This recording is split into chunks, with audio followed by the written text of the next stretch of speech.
Well, I tell you what, I thought I knew how today was going to go, but it has been nothing like what I expected.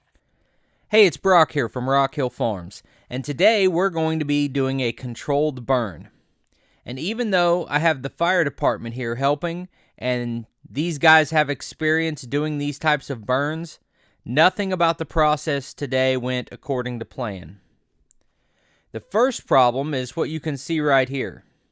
This field, from a distance, looks all brown and dead, but when you get up close, that top brown layer is thin, and there's a lot of green under it. So we had trouble getting the fire to actually spread.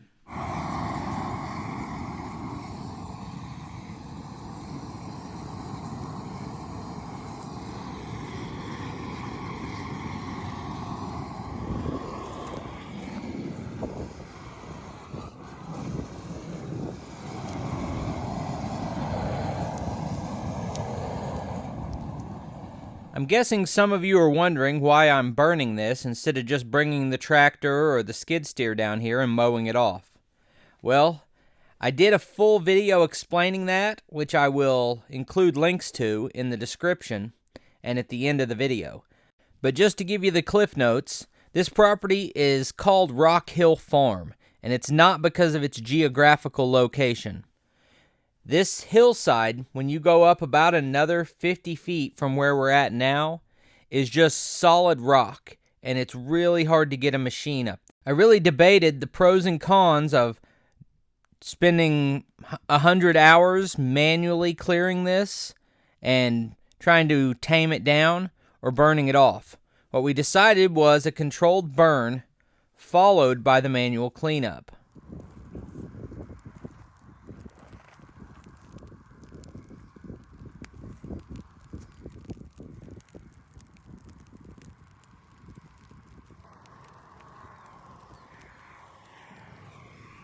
As you can see, there's a light wind at our backs, and our hope was that we could just light all the way across this side of the property, and it would just walk across, and we could meet it at the other end with the fire truck, or go around there ahead of time and create a fire break.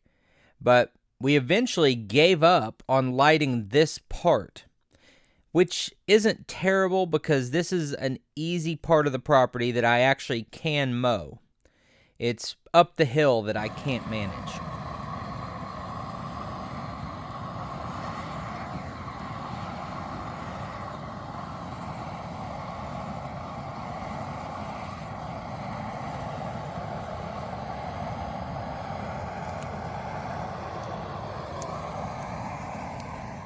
So we got this burning here. It usually goes out when it gets under the fence line and there's not as much to burn.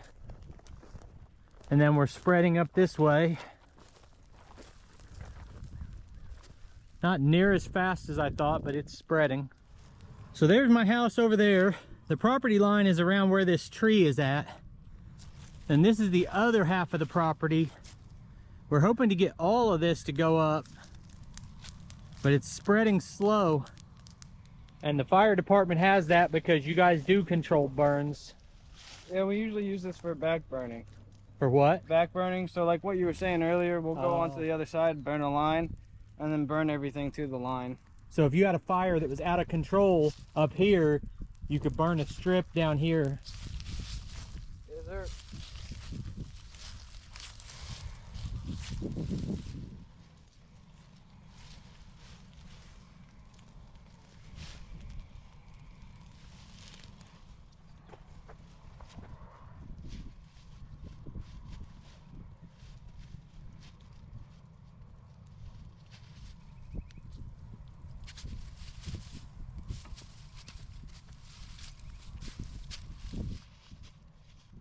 This is happening about 50 feet from the house. So what he's mainly doing is creating that fire line and then keeping the truck next to it until it's burned down, and then we don't have to worry about that direction. And the wind's going the other way too. What you see burning here is just up the hill from where we started, and we kind of gave up on burning that first section because it just didn't want to spread. So we decided to move up the hill and find a little bit more dense area that would burn faster. And at first we were struggling up there too, but eventually we really get it to take off. It's really hard to show the passage of time in this type of a video, but at the point you're watching right here, we've spent probably 2 hours trying to get this all to light and to really take off. And in that time, we would get pockets of fire that would burn, but then it would kind of die off on its own instead of spreading across the property. And as you can see, there's just too much green. We needed to do this about 2 months ago. Now, I was focused on the other side of the property. At about 30 minutes later, I came back, and this is over by the house again. And this fire just took off and went. The way this moved quickly is the way I thought it was going to go the whole time. And I wish I'd been over here to see it and record it. When you see me catch up to the fire here in just a second, that is right next to the Quonset hut. You can kind of see it in the corner right there.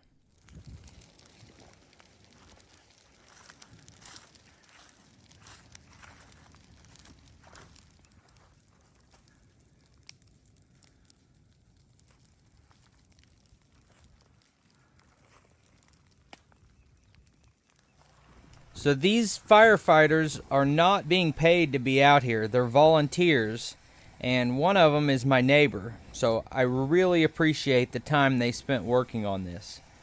But they weren't able to be here the full day. So it took us so long to get it started that we got a large portion of it burned. But as you're about to see, as we walk through it, it didn't burn the way we hoped. But what you see now is they've got to take the truck back and head home. And so they're trying to contain what's left.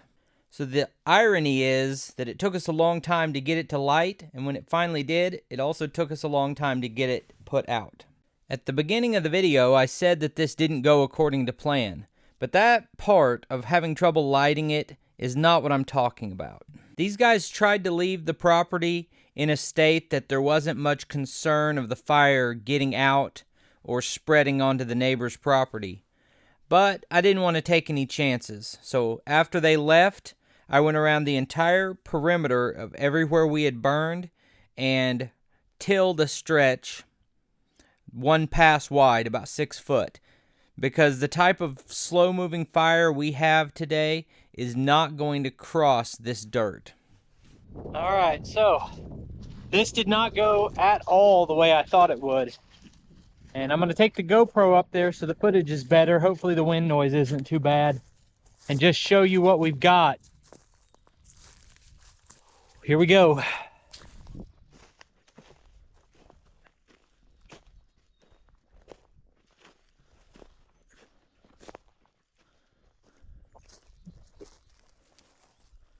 See, we've got a lot of smoke over there, so we're still burning over there. What sucks about this is we still have all these thorns. Part of the reason for doing this was to get rid of the thorns.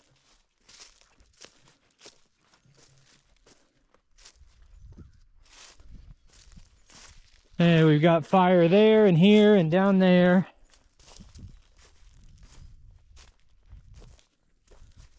Let's go across it this way. This is the way this is the area I was walking in when I was asking you guys if I should burn this off or not.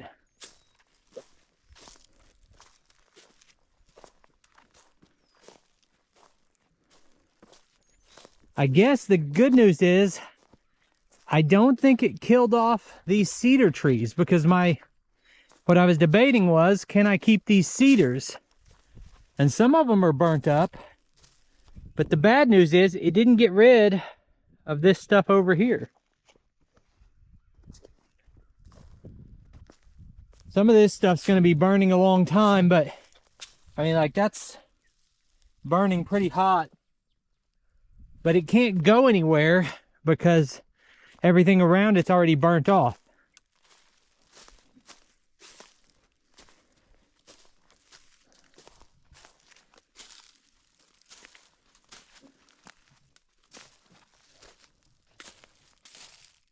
That stump's gonna just keep burning.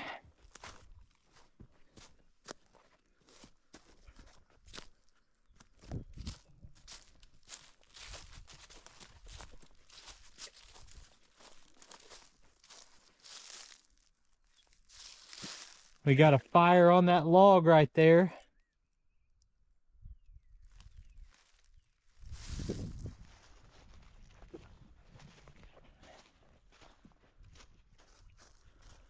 See if we can find a way up through here and get over to the other side.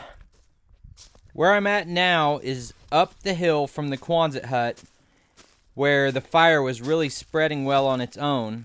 And this is the area where you saw the firemen putting the fire out, because I felt like it was going to continue spreading this way. Looks like that log's going to sit here and smolder. A lot of people made the comment that we weren't talking about that big of an area. I should just take a weed eater up here and cut all these vines and little small trees. But it's actually a pretty good size area. We're not talking huge, but it's more than I would want to cut with a weed eater, especially since this is some tough growth. But out of my 20 acres, I would say 5 to 7 of it are this rock hill with the woods on it. And the neighbor's got 20 acres, and probably 10 of his looks like this. So we're talking about 15 to 17 acres. Ow. Poke, poke, poke. Okay, we're not making it through there.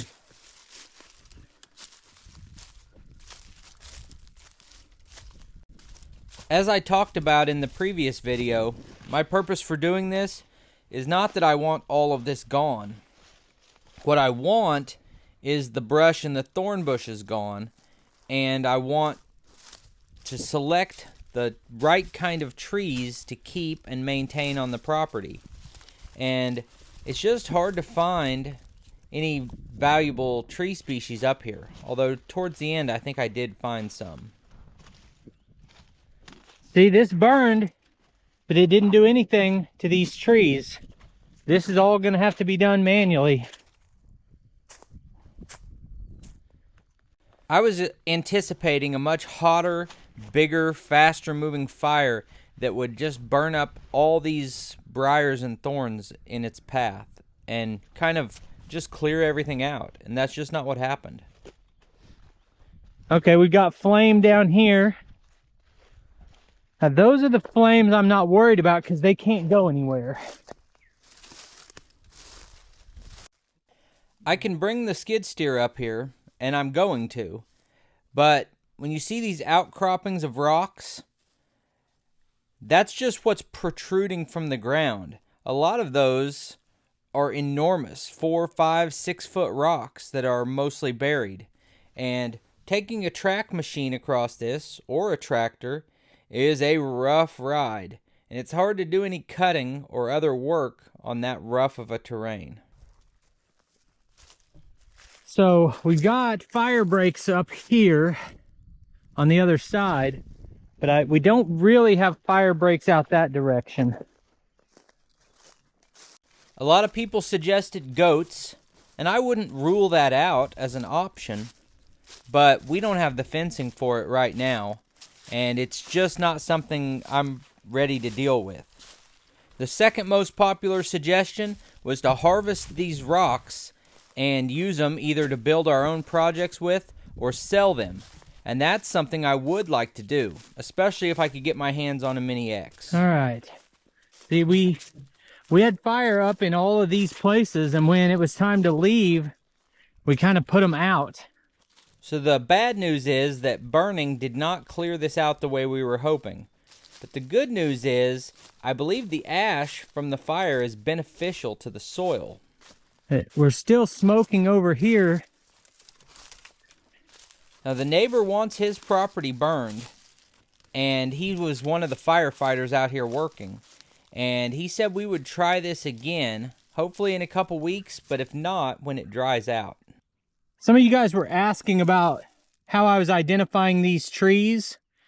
So you go to the App Store, and it's called Picture this. You open it. It's going to pop up as if you have to pay. See how much you can pay a month for this or that. Up in the top right corner, there's a cancel button. Then you hit the camera button. Just take a picture of it. And it'll tell you what you've got.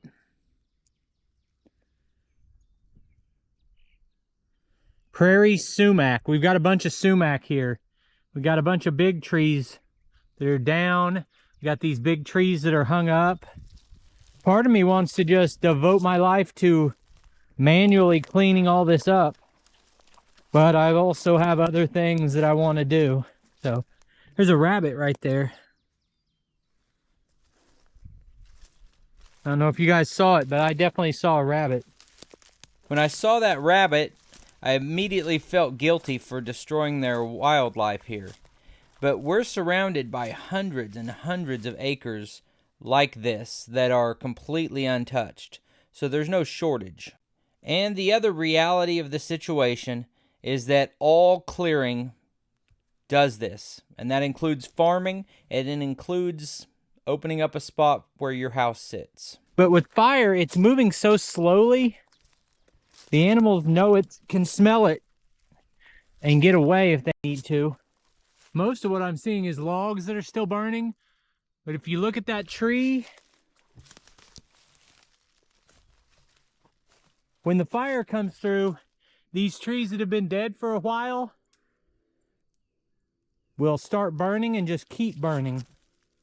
You can see that log there, and this one over here are burning pretty good. Is this that sumac again? I'm thinking that sumac is a nuisance tree. Let's find out.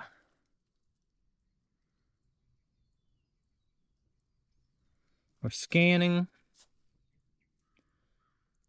Japanese honeysuckle, I believe that is what's wrapped around it. Let's try again. The honeysuckle is the vine, not the tree.